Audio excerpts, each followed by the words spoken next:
Salam sejahtera untuk kita semua. Pada kesempatan kali ini, kami akan menjelaskan mengenai Arduino, platform pengembangan elektronik. Kami beranggotakan saya, Andrew Suteja dengan RFP 20220006, Giri Safaat dengan RFP 20220007, Jerim Jahwari dengan RFP 20220011, dan Muhammad Ridwan dengan RFP 1922015. Kita langsung masuk ke slide pertama. Nah, apa itu Arduino? Mungkin teman-teman masih awam di sini mengenai apa itu Arduino. Nah, Arduino itu merupakan platform pengembangan elektronik open source yang mencakup papan microcontroller dengan input-output yang dapat diprogram dan lingkungan pengembangan perangkat lunak yang mudah digunakan. Nah, Arduino itu didesain untuk mempermudah pembuatan prototipe perangkat elektronik interaktif. Jadi misalkan teman-teman mau buat lampu yang mau dinyalainnya pakai suara, jadi nyalakan lampu, matikan lampu. Nah, itu bisa bikin prototipe pakai Arduino. Nah, lanjut. Berikut merupakan jenis Arduino dan microcontroller sejenisnya. Nah, pertama ada Arduino Nano, ini yang paling kecil, paling kiri. Itu fungsi sama kayak Arduino Uno, cuman dia bentuknya lebih kecil dan pin-pinnya tentu saja lebih sedikit. Terus selanjutnya ada Arduino Uno, ini yang biasanya dikenal. Ini lumayan umum ya, Arduino Uno. Lalu ada Arduino Mega, ini pin outnya lebih banyak lagi yang bisa dicolok kabel. Lalu ada Node MCU, itu merupakan microcontroller lainnya. Nah, selanjutnya akan dijelaskan oleh teman saya. Oke, pada kali ini kita akan membahas mengenai spesifikasi daripada Arduino Uno. Di sebelah kanan kita dapat melihat gambar diagram daripada Arduino Uno beserta dengan pinoutnya yang menggunakan microcontroller bertipe Atmega 328P dengan kecepatan clock 16 MHz. Untuk memori sendiri seperti biasa ada 3 flash memory 32 KB. Ini biasa untuk mengupload ataupun untuk nge-boot manual. Kemudian ada SRAM 2 KB dan EEPROM 1 KB. Untuk input output sendiri dia memiliki 14 pin digital input output. Ini digital berarti cuma bisa 01 atau biner. Kemudian ada analog input dari range 0 sampai 486 ada 6. Dari A0 sampai A5 yang warna kuning. Kemudian buat arus V-in, dia juga punya arus V-in di sebelah bawah itu 55 volt. Dia itu bisa menerima hingga 12 volt, namun disarankan di bawah 7 karena walaupun dia menggunakan step down, kadang-kadang bisa jadinya tegangannya loss yang berakibat kepada lebih cepat panasnya si Arduino Uno ini. Kemudian buat arus output atau tegangan output itu ada dua jenis. Yang pertama ada 3,3 volt dan 5 volt. Untuk 5 volt sendiri dia bisa mencapai arus 40 mA, untuk yang 3,3 volt mencapai 50 mA.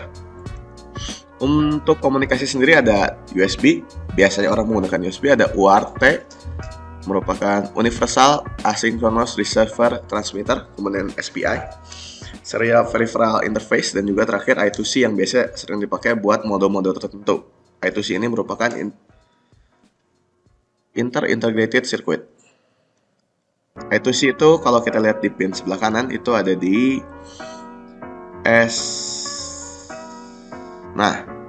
Misomosi biasanya, SCK, SCL di pin nomor 13 sama SCL-nya biasa di pin 9, cuma ini nggak ada tulisannya.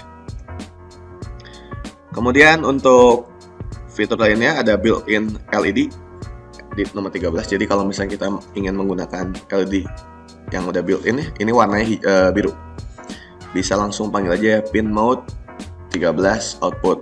Kemudian kita disediakan juga reset button. Kemudian sumber tegangan sudah. Next, kita akan membahas tentang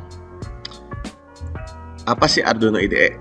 Jadi atau IDE ya. IDE merupakan Integrated Development Environment. Jadi ini merupakan suatu open source terbuka. Jadi yang menggunakannya dia bisa langsung menggunakan aplikasi terbuka IDE Arduino, bisa menulis dan menggunakan kode langsung, biasanya itu kodenya C++. Kemudian disediakan banyak library yang mendukung banyak modul yang biasa digunakan oleh Arduino Uno. Nah, untuk bahasa pemrograman sendiri ya menggunakan C++. Kalau di Arduino IDE ya, kalau misalkan mau menggunakan Python juga bisa. Library-nya sangat banyak, tinggal langsung di-download, bisa langsung install. Mau ngambil library yang berbeda misalkan dari GitHub karena custom library juga bisa, membuat library sendiri juga bisa. Fungsi variabel khusus sama seperti C++. Oke. Yang selanjutnya ada proyek Arduino umum. Yang pertama, sistem otomatisasi rumah. Contohnya membuat sistem yang mengotomatisasi fungsi rumah seperti pencahayaan, suhu, dan kipas menggunakan Arduino. Yang kedua ada sensor monitoring. Contohnya menggunakan sensor seperti suhu, kelembapan, atau gas untuk memonitor kondisi lingkungan. Arduino diprogram untuk mengolah data sensor dan memberikan informasi secara real time. Yang ketiga ada robotika sederhana. Contohnya membuat robot dengan Arduino untuk mengendalikan gerakan, sensor, dan mungkin kamera. Yang keempat, sebagai alat pengukur. Contohnya membuat alat pengukur jarak, suhu, atau kelembaban menggunakan Arduino. Lalu selanjutnya ada kelebihan Arduino. Yang pertama, Arduino itu sebagai open source. Arduino bersifat open source, memungkinkan pengguna untuk mengakses, memodifikasi, dan berbagi desain perangkat keras dan perangkat lunaknya. Hal ini mendorong pertumbuhan komunitas yang aktif. Kedua, mudah dipahami dan digunakan. Desain perangkat keras dan perangkat lunak yang sederhana membuat Arduino sangat mudah dipahami, baik oleh pemula maupun pengembang berpengalaman. Yang ketiga, komunitasnya yang aktif. Keberadaan komunitas pengguna Arduino yang besar dan aktif memungkinkan pengguna berbagi proyek, sumber daya, dan pengalaman, memberikan dukungan yang berharga. Yang keempat, harga terjangkau. Arduino memiliki harga yang terjangkau dibandingkan dengan beberapa platform pengembangan lainnya. Hal ini membuat dapat diakses oleh banyak orang, termasuk di kalangan pelajar dan hobis. Selanjutnya ada fleksibilitas tinggi. Arduino dapat digunakan dalam berbagai proyek, mulai dari proyek sederhana hingga proyek yang lebih kompleks seperti robotika, otomatisasi rumah, dan sistem pengukuran. Selanjutnya, ada tantangan dan solusi. Yang pertama, keterbatasan sumber daya. Arduino memiliki keterbatasan sumber daya seperti RAM dan penyimpanan. Ketika proyek menjadi kompleks, dapat terjadi masalah dengan keterbatasan ini. Solusinya yaitu mengoptimalkan penggunaan sumber daya dengan memilih komponen yang sesuai dan mengurangi pemakaian memori. Yang kedua, pengoptimalan kode. Kode yang tidak dioptimalkan dapat menggunakan lebih banyak sumber daya dan membuat program kurang efisien. Solusinya yaitu melakukan pengoptimalan kode dengan menghindari redundansi, menggunakan struktur data yang efisien, dan memastikan bahwa algoritma yang digunakan sesuai dengan kebutuhan. Yang ketiga ada integrasi dengan komponen eksternal. Menghubungkan Arduino dengan komponen eksternal seperti sensor atau modul lain. Modul lain bisa menjadi kompleks jika tidak sesuai dengan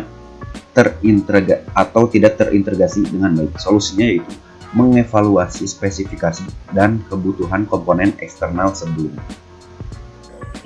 Oke semuanya, selamat datang di kuis. Apakah kalian siap? Jika kalian siap, kalian boleh menekan tombol ya, dan jika kalian masih belum siap dan masih ingin mempelajari materinya, kalian boleh menekan tombol tidak, dan jika kalian ingin melewati kuis, kalian bisa menekan tombol di atas kanan ini untuk melewati kuis dan akan ditujukan ke halaman terakhir. Oke, kita untuk saat ini akan melanjutkan saja kuis untuk pertanyaan pertama, yaitu apa itu Arduino? Terdapat 4 pilihan jawaban. Ya benar, Arduino itu merupakan microcontroller open source. Pertanyaan kedua, apa kegunaan Arduino? Ya, Arduino itu memudahkan penggunaan elektronik dalam berbagai bidang. Lalu berapa jumlah pin digital pada papan Arduino Uno? Jika kalian memperhatikan apa yang telah disampaikan pada slide sebelumnya, kalian pasti tahu berapa jumlah pin digital pada papan Arduino Uno. Ya, pin pada papan Arduino Uno untuk pin digital terdapat 12 pin. Lalu pertanyaan keempat, bahasa apa yang digunakan dalam pemrograman Arduino IDE? Ada Python, C atau C++, HTML5 atau CSS, dan yang terakhir adalah Java. Jawaban yang benar adalah C atau C++. Oke, pertanyaan terakhir. Di bawah ini merupakan kelebihan Arduino Uno, kecuali ada open source, harga yang tinggi, komunitas pengguna yang besar, dan fleksibilitas yang tinggi. Perhatikan kembali pertanyaannya, kelebihan Arduino kecuali Ya, jadi di sini sudah disebutkan semua kelebihannya kecuali harga yang tinggi. Oke, terima kasih telah mengikuti quiz.